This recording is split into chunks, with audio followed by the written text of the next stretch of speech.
Hey, Thad. Welcome to the Stargazy Brief. Thank you for being here. Yeah, Chris, I'm super excited to be here. Thanks for having me, and looking forward to connecting with the Stargazy community. Yes, and I'm really glad you're here. What a lot of people probably don't know is that I've known you for over a decade, probably, and I have learned so much about how to manage content from Ombud and the people that you have at Ombud, and just like how to manage a team. Like I've just learned a ton from you guys. So it was more than just a tool; it was also just making me better at my job. So I do want to say thank you.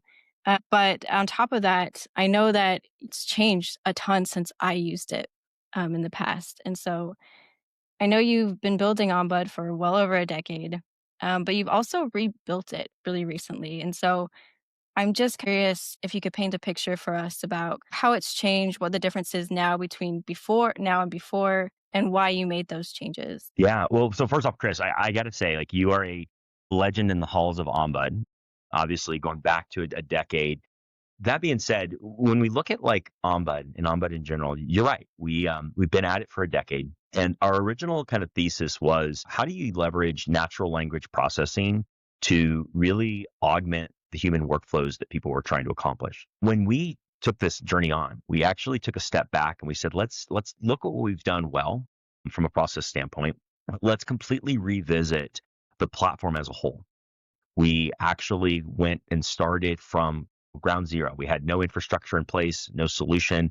We started with evaluating what's out there. And I'm a big believer that large language models are interesting, but it's really the small language models that make a difference and being able to critique and create those. So we wanted to be able to take that context engine that we'd already built with Ombud and apply it to a more granular approach to the workflows that you'd be using inside the proposal tech. So it wasn't just a rip one piece out, it was reimagining the entire workflow so that we could really take advantage of the lessons we've learned over the last 10 years and then revisit them.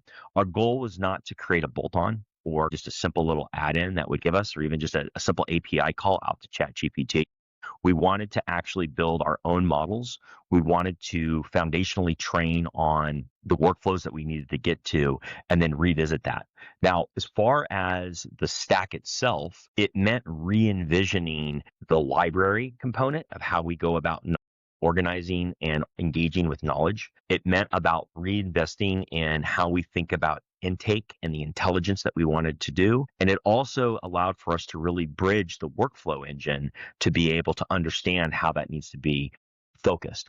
There are still some components that we're using that we are able to leverage. So some of the publishing areas that we took advantage of, and we see that kind of being the next generation of where we get to the delivery side as it relates to the prospect being able to engage almost in a self-service type fashion. So for us, this was a journey that meant re-envisioning everything from the ground up and then being able to deliver it in a unique way to our customer base. Yeah, I really do see proposal tech being put into two parts. I see there's the pre-generative AI tools, and they are good at certain things, but they do oftentimes have those bolt-ons. They do have those add-ons. Then you have the new ones try to catch up to some of the functionality that the legacy tools had.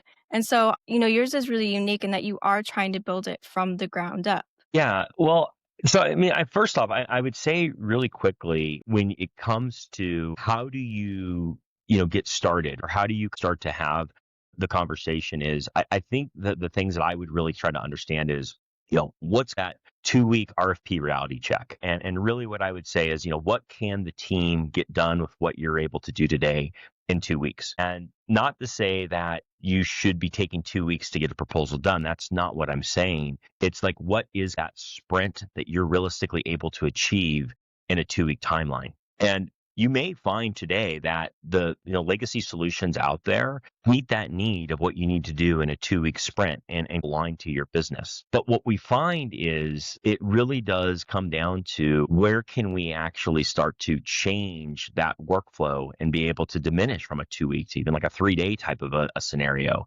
And it's all about the time efficiency that we start to look at, the effectiveness that the individual is able to take on in their work, and then what's the level of empowerment that you can engage into the job function itself. So If I were to kind of like be looking at this and somebody were to approach me and say, how do I actually start to look at the technology? And more importantly, what should I be looking for? I would say it's not a technology decision. And that's probably the key component to it.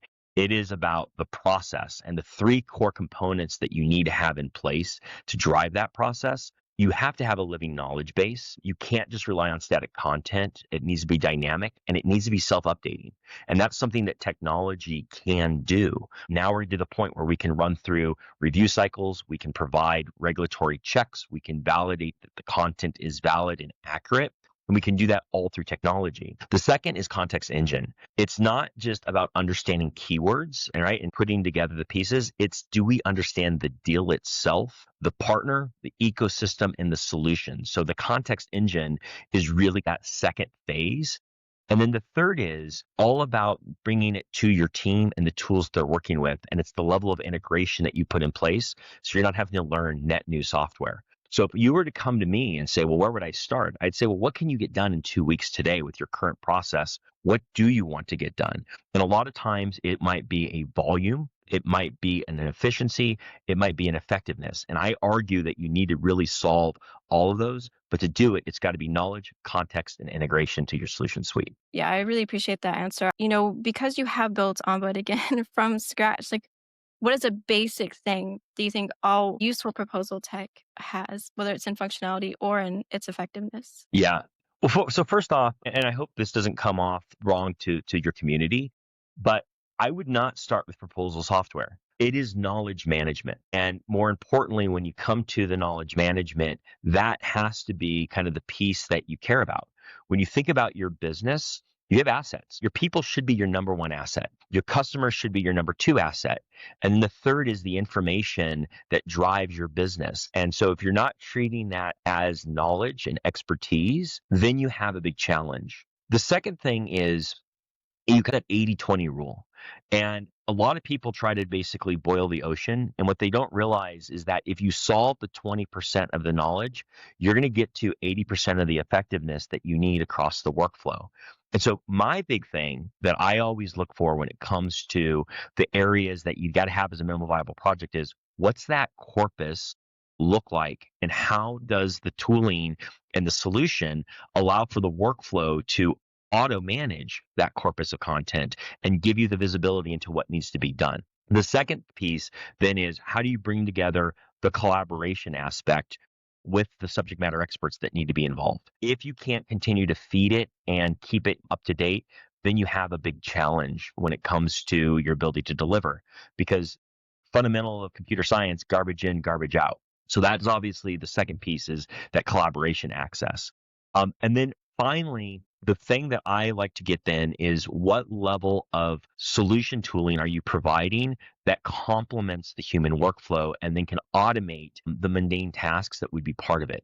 So when I look at this from a thesis, it would be that knowledge piece put in place from the very beginning, the ability to collaborate within that knowledge, and then the ability to automate or drive the workflows that you need to do from your end-to-end process. Yeah. That makes such sense because, of course, none of that matters if you don't have the content there to respond. Like, is it worth connecting with all the internal content you have within your organization and all the relevant websites, or should you be more, I guess, discerning about what content you're using to respond to RFPs? Yeah, so it's interesting you say that, because early on, we used to believe that you needed to get the content 100% perfect before you really got started. What we found was, you actually only need an initial seed to verify that the process of the workflow is working.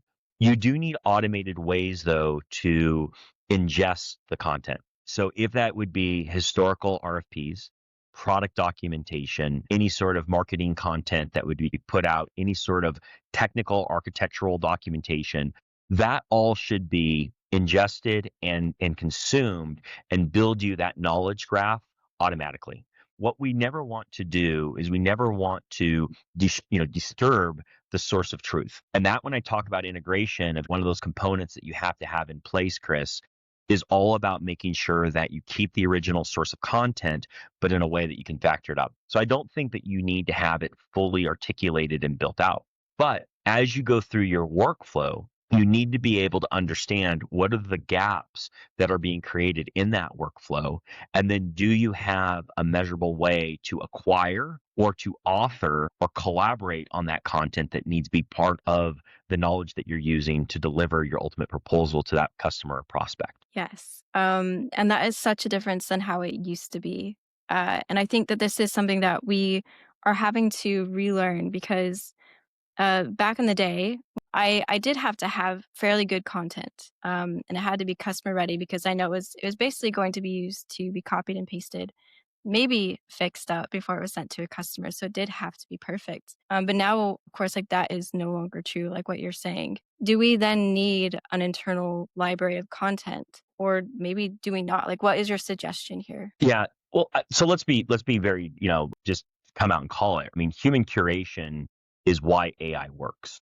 But yeah, I think you need to have a knowledge content strategy in place. And so for what works for one organization might not work for another. So you may have source content that, comes in and it's gold standard and it provides me exactly what I need. You may have other organizations where that gold standard content is outdated, it's mundane, and it has a lot of issues. I feel that you need to augment any sort of your knowledge with some level of human curation. And that human curation may be to a level of augmentation, it may be authoring, but there needs to be some level of a review into the knowledge management. Now, what I believe in, you can run that in two different fashions. One is a single point of place. And we have lots of examples and clients that have that single point. I've also seen it work very successfully where you have it in a distributed fashion. But the traditional library manager that you had, just even 2 to 3 years ago, I think that position has evolved. And I think you become more of a librarian of like being able to pull things together, but you should be able to augment that as not a full-time function into the business. And then it comes back to, do you create that in a distributed role or do you have that in a centralized function? And that really is more of a process and internal workflow conversation than it is how do we solve that with technology. yeah. I mean, I think it is a change because of the technology, though. I'm also seeing other companies who are kind of evolving the role to then hire somebody to manage the proposal library, but then all the other libraries too, in the distributed fashion you're talking about, to make sure those are updated. So when it does get pulled into the response, that it's updated. Yeah.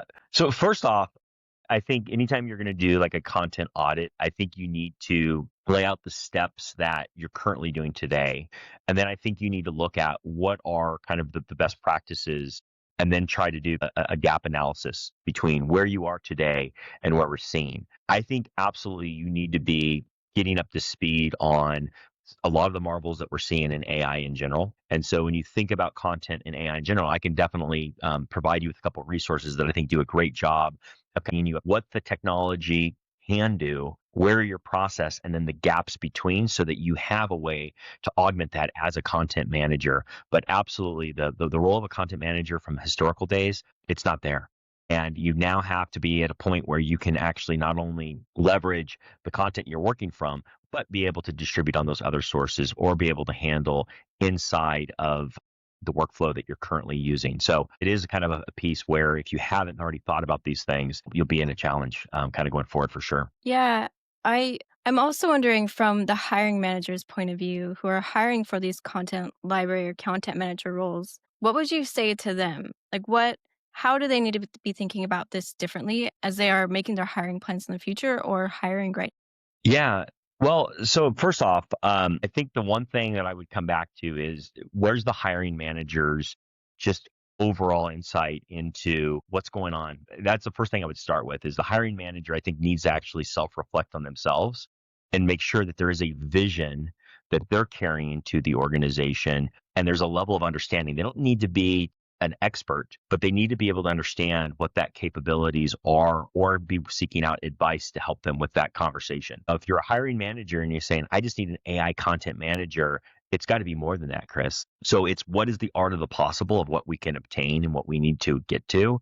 And then it becomes a level of skill set that we can derive of what we're going to be looking for in that individual. But I would say for anything, if a hiring manager is going down this journey, I would start with that hiring manager and make sure that they really are in tuned to what this change means, and then making sure they go find the right person who can adhere to that process that we want to get to when it comes to next generation AI content. Yeah, and what would you say is the hidden tax of keeping with what we've just always been doing? Like maybe our proposal software just hasn't really kept up. Maybe it just has some add-ons, some bolt-ons of AI. Maybe our team doesn't really know a lot about AI or doesn't feel like they can use it in a work setting. What is the tax for that team of not really upgrading how they're doing things? If I were to maybe break down first, what are the issues or the mistakes that people make going into it, and then what taxes come out of that? Let me take that first. So the thing I would say is that when people look at this, they start with a tool first approach. So it is really about, I'm going to get the technology. I want an autoresponder. I want a tool that's basically going to make my RFP process super easy. And again, I will hit on that workflow. Not understanding what that workflow means becomes a challenge. The second thing that we see, which is a pretty common area, is this big bang approach. I'm going to replace everything at once versus iteratively going through that. And then it's a failure to understand the change management. So if I don't understand that people will have to adopt new tools and incentives, and that's where I go back to that hiring manager, not having that thought process, it becomes hard. The other thing that we see, which is very common, is over engineering. I was with a prospect 2 weeks ago, and I mean, they're literally using a really antiquated, outdated solution that we're all probably very familiar with that company. And they're immediately trying to go to the Rolls Royce of solutions overnight. And it's just, that is way too complex. And the organization doesn't understand the change management. And then finally, right, you miss the SME and the subject matter expert because you can't scale the knowledge. So what happens from a tax perspective when you take that approach? First off, it's talent retention. You absolutely are going to leave the best people because you're going to be still doing that manual work. They're going to get frustrated. They're not going to be able to get what's in place. The second is that competitive advantage. I have clients that have gone through this transformation. What we talked about 2 weeks earlier is now down to a 2-day, workflow. And they are literally outpacing their competitors 3 to 1 on the amount of volume and activity and effectiveness.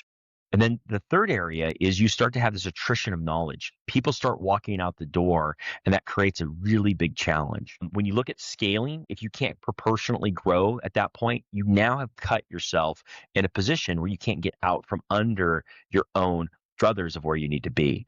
And then finally, the customer loses, right? You have this inconsistent proposal. It creates buying confusion, and you no longer have a real centralized customer experience that you can deliver. And that's Yeah. one thing that I will always say that people do is your proposal customer driven and customer facing to the point that your customer views it almost as a work of art. I'm wondering if there is a firm that you've worked with that's rebuilt what they've done and it's worked really well. And I'm curious like what they did differently so we can all copy them and also have the same success. Yeah. So I'm gonna take a scenario which is Ombud next generation, right? Which is our Ombud infrastructure with the AI agentic capabilities that we've built in. Our goal is to really be able to bring the transformation with everyone. So I hope the story that I share with you today is not just a single story, but one that we can bring to anyone. Yeah. First off, I think that it really comes to that knowledge audit, which is there. And I think being able to audit the knowledge that goes into the problem space is that first step that we start with. And I cannot tell you the number of prospects that have been like, no, we just need to get this in. And so we pause and we go through it. So this client that I'm talking, they're a very large Fortune 50 company. They sit in the SaaS market. And what we've been able to do with them is we started with understanding what was the different components of knowledge that lived in the business, and then really being able to audit what level of automation can we bring, what level of human curation needs to be, and how do those process workflows come underway. That was step one. The second thing was then is looking at the highest value workflows that we could incrementally scale and incrementally achieve. So again, it wasn't about boiling the ocean overnight. It was starting with one thing. So we started with intake. and specifically looking at how intake would occur. So it was, how can I do my research up front? How can I get my win loss analysis ahead of time so I understand from a qualification perspective where I am? How can I ensure that I now have identified where my content gaps and my knowledge base exist? And that was workflow one, right? Just really getting to the point that the front of the process was solved. And the second thing that we looked at was, how do we choreograph the orchestration of all the people that are going to involve? This particular client in general, they'll have anywhere from 5 to 15 people that will work on an individual proposal because there's so many components. Now, these are 4,000, 5,000, 1,000 unique requirements in a single response. Multiple pages, a lot of public sector work. So a lot went into that collaboration and component. And then finally, we solved against the review. What do we want to really create to orchestrate that we have the best version, the best iteration, and being able to solve it from front to middle to the final component of what we're delivering was the big piece. What we saw in this was that focusing on the user adoption and embedding that into the existing tooling that you alluded to earlier really transformed. And in that particular case, we're seeing upwards of a 90% content reuse. And in the old days, we would see 45, 50%, but 90% is really impressive. And we've been able to literally scale the response time to a third of what it used to take. There's still a review, there's still a process that needs to be in there, but going from that type of a workflow from 3 weeks to one was a really big opportunity for us to be able to invest in. Yeah, that's huge. So, what I'm hearing is essentially don't dive in head first, take it step by step and really look at the outcome that you actually want and also really focus on the change management as well. Change management first, technology second. And that is one thing that, if you are thinking about this as technology first, you're already behind. So change management is that first piece that made them successful. The second one is measuring success in user behavior, not speed metrics. It's user behavior. And what you're doing is you're changing the behavior of how people operate and function. And then the third is, when you're bringing AI to the conversation, it is about making it helpful for the individual, not threatening to their function.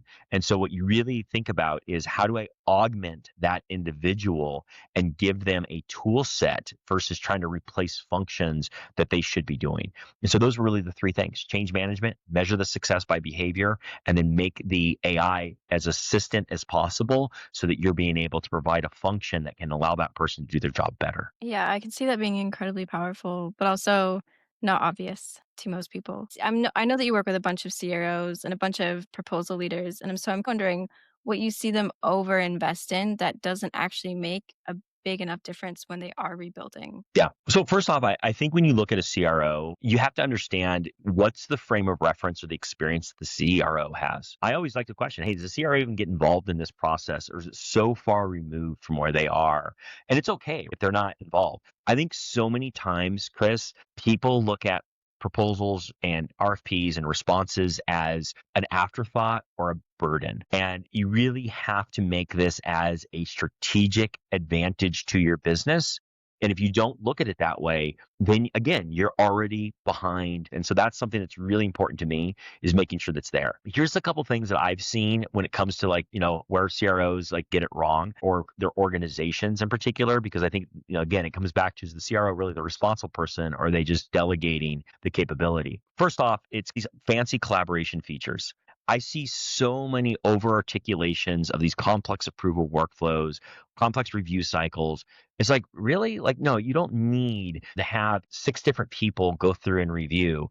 We talked about this a little bit in content management, but trying to get the perfect content library, it's being able to make sure that you have templates and you have a way to get what works, and you can start with a very small piece around it. The third is this hype cycle. We've seen the study that MIT claims that 90% of these AI projects fail. And so taking this attitude that AI is going to write everything and solve it, it's just, again, it's not to replace human, it's to eliminate that mundane task. You need to understand there are a lot of limitations with AI. It gets better every day, but you can't try to basically do everything. Then the other piece I would hit on is integration overload. We had one prospect we were working with that literally wanted us to integrate with like 15 different systems. And then finally, what really matters and what you need to be caring about is user adoption, the knowledge capture, and then are you reducing the time to value? And if you're doing that, it gives you more opportunities at bat, creates more effectiveness in your sales cycle. And then more importantly, you have a more focused customer vision and mission that you can deliver to them. I'm just wondering what you would suggest to proposal leaders who may be part of the decision of purchasing, new proposal management software, new revenue software, or would want to bring that up to the CRO or sales leaders to purchase. Like how would you suggest that they bring that up to them to show the value of doing that? Yeah. So when I think about like evaluation, I think you really do need to be thoughtful in this, right? So many times we go to the CRO or the decision maker, like, this is going to save me a ton of time. And this is going to give me all these great things. Or here's my ROI study of all the money we're going to save the business. And those are great, right? But here's the tangible, tactical way I would go about this. First off, I have something called the 48-hour test. I like to go in and say, can we track how long it takes to respond to an unexpected RFP question? What's that look like in a 48-hour window? Not weeks, but in 48 hours, what's that look like for us to understand? The second thing is, have you done a SME time audit? Do you know what percentage of your expert time goes into those repetitive questions and being able to drill into it? Do you even know how much time your SME spends inside of these workflow? Then the third area is content reuse. How often are you creating content that already exists or already lives inside of the organization? I'm a big proponent in this concept called first time use knowledge. And that's really all you should be using a SME for. So first time use knowledge it's the intersection of that question that came in that we didn't have an answer to that requires that curation to be able to drive from it. And then finally, what is our quality control process? How many errors and inconsistencies slip through our current evaluation process that we don't even know about? I mean, I had one customer that had, a couple like profound words because somebody put comments in and they never even knew that was there until we ran through a content control review.